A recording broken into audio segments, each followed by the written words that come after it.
അർജുൻ ജാനിയുടെ സംവിധാനത്തിൽ രാജ് ബി ഷെട്ടി, ഉപേന്ദ്ര, ശിവ രാജ്കുമാർ തുടങ്ങിയവർ കേന്ദ്ര കഥാപാത്രങ്ങളെ അവതരിപ്പിച്ച ഒരു ഗംഭീര സിനിമയായിരുന്നു 45.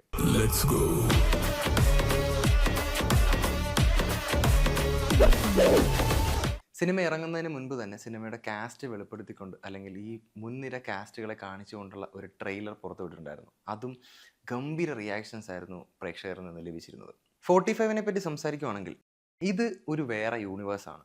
നമ്മളൊന്നും ഇതുവരെ കണ്ടിട്ടില്ലാത്ത, നമ്മളൊന്നും കേട്ടിട്ടില്ലാത്ത, നമുക്ക് പരിചയം പോലും ഇല്ലാത്ത ഒരു പ്രത്യേകതരം യൂണിവേഴ്സാണ്. അപ്പോൾ ആ യൂണിവേഴ്സിൽ നിന്ന് സംസാരിച്ചുകൊണ്ടാണ് ഈ സിനിമ മുമ്പോട്ട് പോകുന്നത്. നമ്മുടെ എല്ലാം മരണത്തിന് ശേഷം എന്ത് എന്നൊരു പ്രധാനപ്പെട്ട ചോദ്യം നമ്മൾ പലപ്പോഴും നമ്മളോട് തന്നെ ചോദിച്ചിട്ടുണ്ടായിരിക്കാം. സിനിമ ചർച്ച ചെയ്യുന്നതും ആഫ്റ്റർ ഡെത്ത് പോലുള്ള കുറേ ഫാൻറ്റസികളും അത്തരം തിയറികളുമാണ്.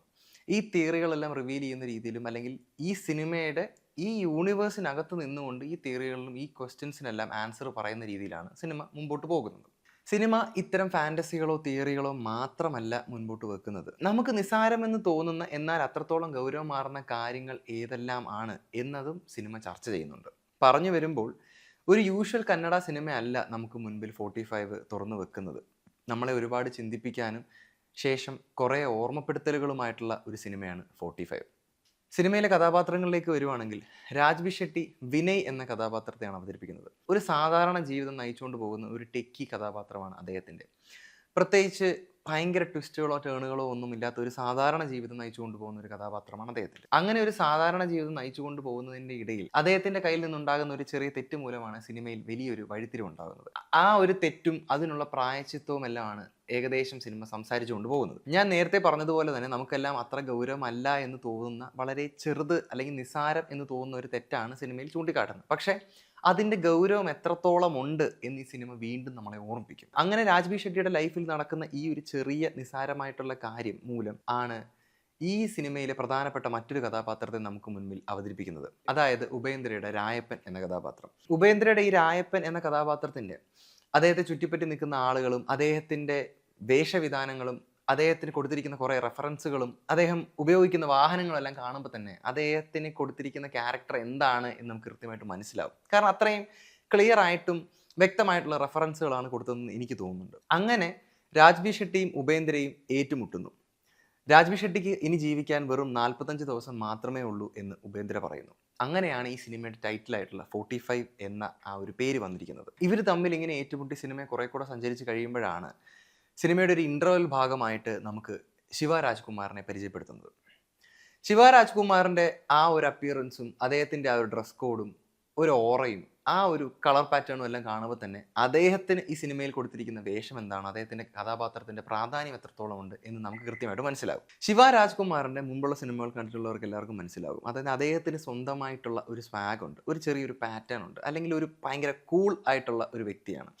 ആ സ്വാഗും ആ പാറ്റേണും കൂൾനെസ്സും എല്ലാം കൃത്യമായിട്ട് അദ്ദേഹത്തിന് ഈ സിനിമയിൽ കൊണ്ടുവരാനായിട്ട് സാധിച്ചിട്ടുണ്ട്. ചെറിയ തോതിൽ ഒരു ദൈവം എന്നൊക്കെ വേണമെങ്കിൽ പറയാം, അത്തരം ഒരു കഥാപാത്രമാണ് ഈ സിനിമയിൽ ചെയ്തിരിക്കുന്നത്. ഉപേന്ദ്രയുടെ ആയിക്കോട്ടെ, അതുപോലെ തന്നെ ശിവ രാജ്കുമാറിൻ്റെ ആയിക്കോട്ടെ, ഇവരുടെ എല്ലാം കുറേ വെപ്പൺസും അത്തരം കുറേ സാധനങ്ങളുടെ റെഫറൻസുകൾ കാണുമ്പോൾ നമുക്ക് മനസ്സിലാവും ഗരുഡ പുരാണം അല്ലെങ്കിൽ ശിവന്റെ കുറേ ഐതിഹ്യങ്ങൾ, അത്തരം കുറേ കാര്യങ്ങളായിട്ട് റിലേറ്റഡ് ആണെന്ന് നമുക്ക് പേഴ്സണലി തോന്നും. അപ്പോൾ ട്രെയിലർ കണ്ടപ്പോഴും ഞാൻ നേരത്തെ നോട്ട് ചെയ്തിട്ടുള്ള കുറേ കാര്യങ്ങളാണ്. അപ്പോൾ ഇത്തരം കുറേ റെഫറൻസുകൾ കാണുമ്പോൾ തന്നെ നമുക്ക് പെട്ടെന്ന് മനസ്സിലാക്കാനായിട്ട് സാധിക്കും. നമ്മൾ ഈ ഒരു കൺസെപ്റ്റിൽ ഇതിന് മുൻപും ഒരുപാട് സിനിമകൾ കണ്ടിട്ടുണ്ടെങ്കിലും ഒരു ടിപ്പിക്കൽ ക്ലീഷേ ക്ലൈമാക്സ് ഒന്നുമല്ല 45ന് കൊടുത്തിരിക്കുന്നത്. രാജ് ബി ഷെട്ടിയുടെ ജീവിതം വഴിമുട്ടി നിൽക്കുന്ന സമയത്ത് ഒരു രക്ഷകനെ പോലെ ശിവ രാജ്കുമാർ വന്ന് ജീവിതം രക്ഷിച്ചു കൊണ്ടുപോകുന്ന അങ്ങനെ ഒരു ക്ലൈമാക്സ് ഒന്നുമല്ല സിനിമയിൽ കൊടുത്തിരിക്കുന്നത്. അത് സിനിമ കാണുന്നവർക്ക് തീർച്ചയായിട്ടും മനസ്സിലാകും. അപ്പോൾ ഇങ്ങനെ ഒരു ക്ലീഷേ ക്ലൈമാക്സിന് പകരം നമ്മുടെ ജീവിതത്തിൽ നമ്മൾ അത്രത്തോളം ഗവനിക്കാത്ത ചെറിയ തെറ്റുകളും അതിൻ്റെ പ്രായച്ചിത്തങ്ങളും എല്ലാമാണ് ഈ സിനിമ സംസാരിച്ച് പോകുന്നത്. സിനിമ കണ്ടിറങ്ങുന്ന പ്രേക്ഷകർക്ക് തീർച്ചയായിട്ടും മനസ്സിലാകും ഇതിൻ്റെ ക്ലൈമാക്സ് എത്രത്തോളം വ്യത്യസ്തമാണ്. സിനിമയിൽ ഒരുപാടിടത്ത് ഗരുഡ പുരാണത്തെ റെഫറൻസ് ആക്കിക്കൊണ്ട് കുറേ സീനുകൾ നമുക്ക് കാണാനായിട്ട് സാധിക്കും. ഇൻഫാക്ട് ഈ ഗരുഡ പുരാണത്തിൽ പറഞ്ഞിരിക്കുന്ന ഒരുപാട് ആഫ്റ്റർ ഡെത്ത് പ്രൊസീജിയേഴ്സ് ഒക്കെയാണ് സിനിമയിലും വ്യക്തമായിട്ട് ചർച്ച ചെയ്യുന്നത്. ഞാൻ നേരത്തെ പറഞ്ഞതുപോലെ തന്നെ ഈ ഒരു യൂണിവേഴ്സിൽ നിന്നുകൊണ്ടാണ് ഇവർ കുറേ ഈ മരണത്തിന് ശേഷമുള്ള തിയറീസും പ്രൊസീജിയേഴ്സും കാര്യങ്ങളും എല്ലാം പറഞ്ഞു പോകുന്നത്. സിനിമ ഒരു പക്ക തിയേറ്ററിക്കൽ എക്സ്പീരിയൻസ് തന്നെയാണ്. കാരണം ഇതിൻ്റെ വിഷ്വൽ ആയാലും ഇതിൻ്റെ സൗണ്ടിങ് ആയാലും എല്ലാം ഒരു തിയേറ്ററിന് വേണ്ടിയാണ് ഡിസൈൻ ചെയ്തിരിക്കുന്നത്. ഇതിൻ്റെ VFXനെ പറ്റിയൊക്കെ പറയുകയാണെങ്കിൽ AI ജനറേറ്റഡ് ആയിട്ടുള്ള കുറേ വിഷ്വൽസ് ഇതിലുണ്ടെങ്കിൽ കൂടിയും അതെല്ലാം നമുക്ക് ഭയങ്കര ക്ലാരിറ്റി തരാനായിട്ട് സഹായിച്ചിട്ടുണ്ടെന്ന് എനിക്ക് പേഴ്സണലി തോന്നിയിട്ടുണ്ട്. 45 തിയേറ്ററുകളിൽ മിസ്സാവുന്നവർ തീർച്ചയായിട്ടും നിരാശപ്പെടും എന്നാണ് എനിക്ക് തോന്നുന്നത്. ഇതിനു മുൻപും രാജ്ബി ഷെട്ടി മലയാളത്തിലേക്ക് സിനിമകൾ എത്തിക്കുമ്പോൾ എത്രത്തോളം ഇമ്പാക്റ്റ് ഉണ്ടാക്കാൻ സാധിച്ചിട്ടുണ്ട് എന്ന് നമ്മൾ മുമ്പ് കണ്ടിട്ടുള്ളതാണ്. ഈ സിനിമയ്ക്കും അത്രയും വലിയൊരു ഇമ്പാക്റ്റ് ഉണ്ടാക്കാൻ സാധിക്കും എന്നാണ് പ്രേക്ഷകരുടെ അഭിപ്രായം കേട്ടിട്ടുള്ളത് വെച്ച് എനിക്ക് തോന്നുന്നത്. സിനിമയ്ക്ക് എന്തായാലും അത്രയും വലിയൊരു ഇമ്പാക്റ്റും വലിയൊരു വിജയവും കൈവരിക്കാൻ സാധിക്കുമെന്ന് ഞാൻ വിശ്വസിക്കുന്നു.